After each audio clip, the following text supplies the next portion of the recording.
الحمد لله رب العالمين والصلاة والسلام على أشرف الأنبياء والمرسلين وعلى آله وأصحابه أجمعين أما بعد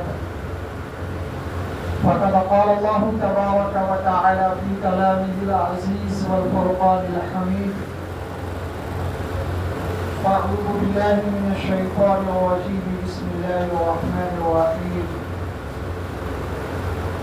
إذ يغشيكم النعاس أمنة منه وينزل عليكم من السماء ماء ليطهركم به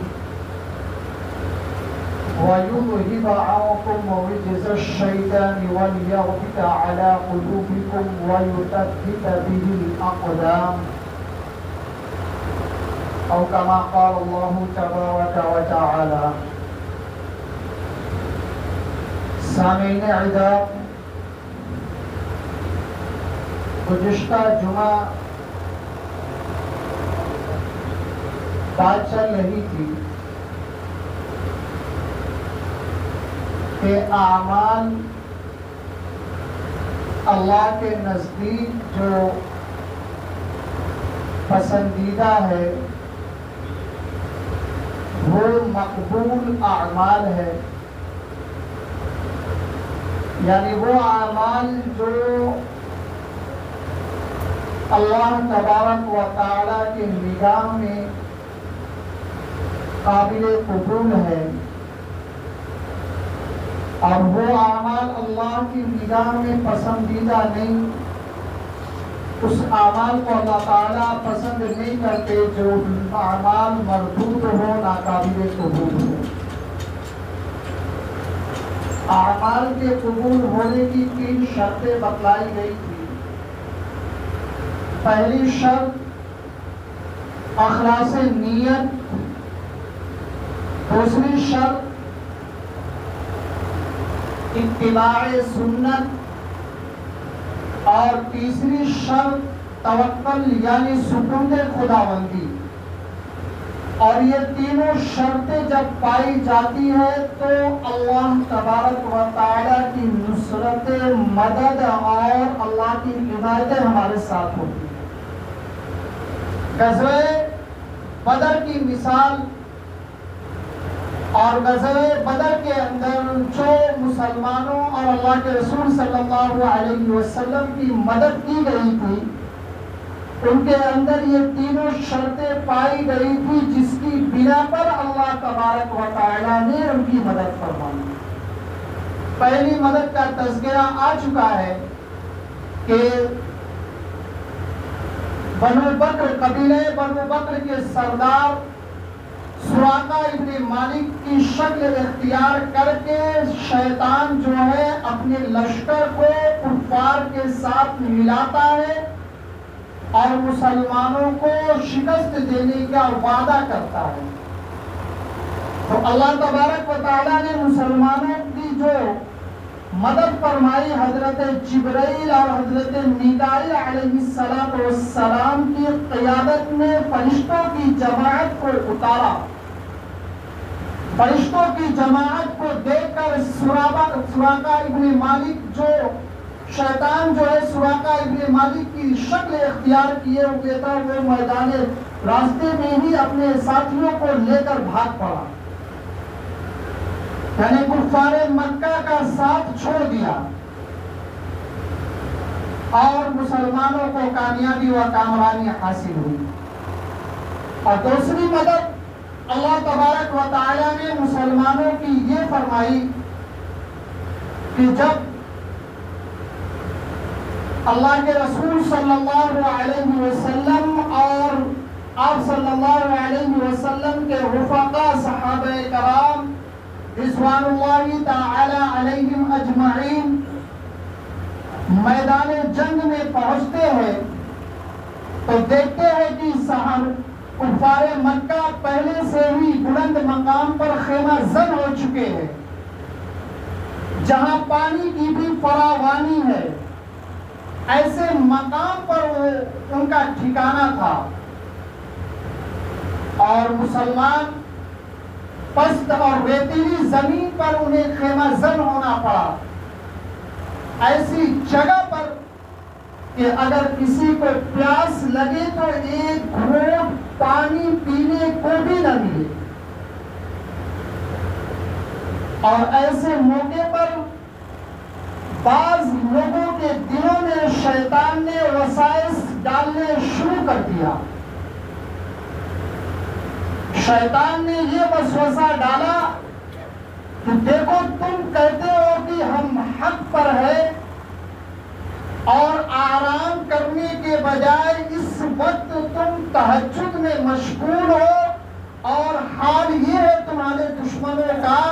جو جنہیں تم کہتے ہو کہ وہ حق پر نہیں ہے، وہ حیثیت کے اعتبار سے بھی تم سے بڑھے ہوئے ہیں، اور ہر اعتبار سے وہ تمہارے اوپر غالب ہے۔ جب شیطان نے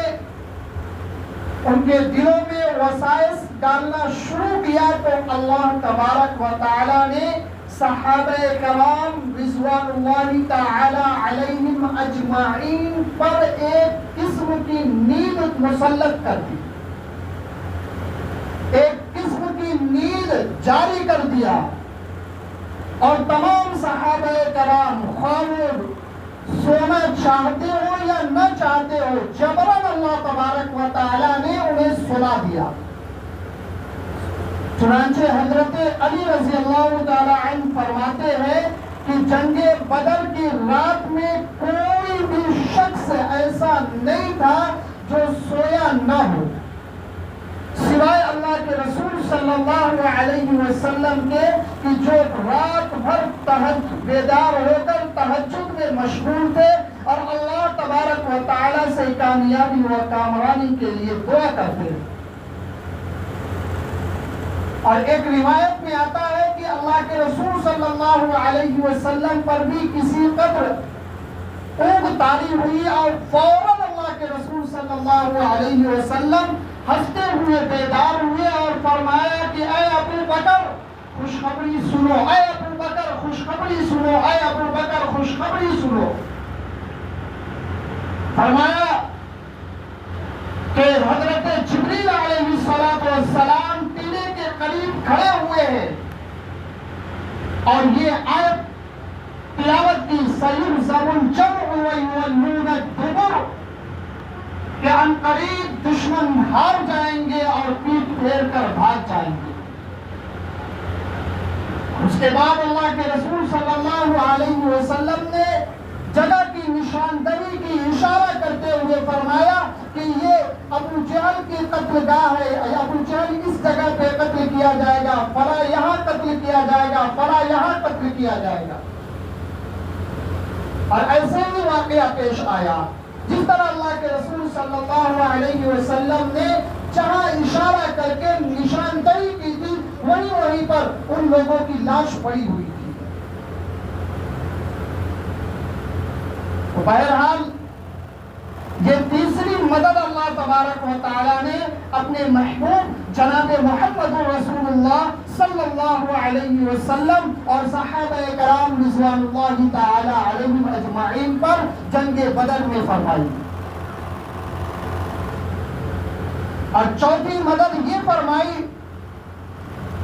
کہ دوستوں مسلمانوں کا جو خیمہ تھا وہ انتہائی پست اور ریتیلی زمین پر تھا، اور کفار مکہ کا جو خیمہ تھا وہ بلند جگہ پر تھا، ایسی جگہ پر تھا کہ وہ آسانی کے ساتھ چلتے پھرتے تھے، اور مسلمانوں کا ٹھکانہ جو تھا پست ریتیلی زمین پر تھا، ایسی جگہ پر تھا کہ چلنے پھرنے میں بھی دشواری ہوتی تھی۔ تو اللہ تبارک و تعالی نے بہت تیز بارش برسائی، جنگ کا نقشہ بالکل پلٹ گیا۔ وہ جگہ جہاں پر کفار مکہ خیمہ زن تھے وہ جگہ دلدل اور پھسلن ہو گئی، وہاں چلنا پھرنا دشوار ہو گیا، اور جہاں پر مسلمان خیمہ زن تھے پست اور ریتیلی زمین پر وہاں پر اللہ تبارک و تعالیٰ نے ہلکی بارش برسائی، جس کی وجہ سے ریتیلی زمین جو ہے ہموار اور خوشگوار ہو گئی۔ یہ دوسری اور تیسری مدد اللہ تبارک و تعالیٰ نے مسلمانوں کے ساتھ اور صحابہ اللہ کے رسول صلی اللہ علیہ وسلم پر اور مسلمانوں پر یہ فرمائی، جسے قرآن کریم نے ان الفاظ میں قرآن کریم نے نقشہ کھینچا ہے، اِذْ يُغَشِّكُمُ النُّعَاسَ أَمَنَةً مِّنْهُ۔ یاد کرو اس وقت کو جب اللہ تبارک و تعالیٰ نے تم لوگوں کے اوپر نیند کو مسلط کر دیا تھا، اونگ طاری کر دیا تھا۔ کیوں؟ وجہ کیا ہے؟ سبب کیا ہے؟ کیوں اللہ تبارک و تعالیٰ نے صحابہ کرام رضوان اللہ تعالی علیہم اجمعین پہ اونگ کو طاری کیا؟ امنتم منہم، تاکہ تمہیں سکون اس کے ذریعے سے حاصل ہو، تاکہ تم مطمئن ہو جاؤ، تمہیں آرام پہنچے۔ وَيُنَزِّلُ عَلَيْكُم مِّنَ السَّمَاءِ مَاءً لِيُطَهِّرَكُم بِهِ وَيُذْهِبَ عَنكُمْ رِجْزَ الشَّيْطَانِ وَلِيَرْبِطَ عَلَىٰ قُلُوبِكُمْ وَيُثَبِّتْ بِهِ الْأَقْدَامَ۔ یہ تیسری مدد کا تذکرہ اللہ تبارک و تعالیٰ نے فرمایا کہ یاد کرو اس وقت کو جس وقت اللہ تبارک و تعالیٰ نے آسمان سے تمہارے اوپر بارش نازل کیا، پانی برسایا، لِيُطَهِّرَكُم بِهِ، تاکہ اللہ تبارک و تعالیٰ اس پانی کے ذریعے سے تمہیں پاک اور صاف کر دے۔ کس پاکی اور پاک اور صاف کرنے کی بات کی جا رہی ہے؟ وہ وہی جو شیطان ان کے دلوں میں وسوسہ ڈالتا تھا۔ وَيُذْهِبَ عَنكُمْ رِجْزَ الشَّيْطَانِ، اور شیطان کے وسائس کو تمہارے دلوں سے اللہ تبارک و تعالیٰ اس بارش کے ذریعے سے دور کر دے، دفع کر دے۔ وَلْيَرْبِطَ عَلَىٰ قُلُوبِكُمْ، اور تاکہ اللہ تبارک و تعالیٰ تمہارے دلوں کو مضبوط کر دے۔ وَيُثَبِّتْ بِهِ الْأَقْدَامَ، اور تمہارے پاؤں کو جما دے۔ یہ تیسری مدد ہے جو اللہ تبارک و تعالیٰ نے اللہ کے رسول صلی اللہ علیہ وسلم اور صحابہ کرام رضوان اللہ تعالی علیہم اجمعین پر فرمایا۔ اور چوتھی مدد کیا اللہ تبارک و تعالیٰ نے صحابہ کرام اور اپنے محبوب کے ساتھ کیا؟ وہ یہ کہ جب حضرت عبداللہ ابن عباس رضی اللہ تعالیٰ عنہ کی روایت ہے، فرماتے ہیں کہ جب میدان جنگ میں کفار مکہ کے ہزاروں نوجوان قلعہ کے پیچھے سے جب میدان میں آتے ہیں تو وہ دیکھتے ہیں کہ مسلمان قلت کے اعتبار سے، تعداد کے اعتبار سے کم ہے، اور جنگی ہتھیار کے اعتبار سے بھی ان کے پاس کوئی خاص ہتھیار نہیں ہے، اور جو وہ اپنے اوپر نظر کرتے ہیں تو دیکھتے ہیں کہ ہم تعداد میں بھی زیادہ ہے اور ہتھیار بھی ہمارے پاس زیادہ ہے، تو فخر کرتے ہوئے اتراتے ہوئے چلتے ہیں۔ اللہ کے رسول صلی اللہ علیہ وسلم نے جب ان کی چال کو دیکھا تو اللہ تبارک و تعالیٰ سے یہ دعا فرمائی کہ اے اللہ، تو نے جو مجھ سے وعدہ فرمایا ہے اسے جلد سے جلد پورا کر دے۔ اللہ تبارک و تعالیٰ نے فرشتوں کی جماعت مدد کے لیے بھیجی۔ یہ تیسری چیز، چوتھی مدد جو ہے وہ یہ کہ اللہ تبارک و تعالیٰ نے پردے پہ یکے بعد دیگرے فرشتوں کو بھیجتا رہا اور وہ ان کی مدد کے لیے میدان جنگ میں اترتے رہے۔ قرآن کریم نے ان الفاظ میں نقشہ کھینچا ہے، اِذْ يُغَشِّكُمُ النُّعَاسَ، قرآن کریم نے ان الفاظ میں نقشہ کھینچا ہے کہ اِذْ تَسْتَغِيثُونَ رَبَّكُمْ فَاسْتَجَابَ لَكُمْ أَنِّي مُمِدُّكُمْ بِأَلْفٍ مِّنَ الْمَلَائِكَةِ مُرْدِفِينَ۔ کہ اے نبی کریم صلی اللہ علیہ وسلم، ہم نے آپ کے فریاد کو سن لیا، آپ کی دعا کو قبول کر لیا، اور آپ سے وعدہ کیا ہے کہ 1000 فرشتوں کے ذریعے میں آپ کی مدد فرماؤں گا، میں آپ کی مدد کروں گا۔ یکے بعد دیگرے فرشتے آتے رہے۔ ایک دوسرے مقام پہ تذکرہ ہے کہ اولاً تو 1000 فرشتوں کی جماعت جنگ بدر میں صحابہ کرام رضوان اللہ تعالی علیہم اجمعین کی مدد کے لیے پہنچی، پھر اس کے بعد 3000 فرشتوں کی جماعت، پھر 5000 فرشتوں کی جماعت۔ أَلَنْ يَكْفِيَكُمْ رَبُّكُمْ بِثَلَاثَةِ آلَافٍ مِنَ الْمَلَائِكَةِ مُرْدَفِينَ۔ تو قرآن کریم نے اس کا تذکرہ، قرآن کریم میں بھی اللہ تبارک و تعالی نے اس کا تذکرہ کیا ہے۔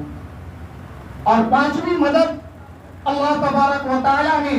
یہ کی صحابہ کرام رضوان اللہ تعالی علیہم اجمعین کی، کہ جب وہ لوگ اترا کر چلتے تھے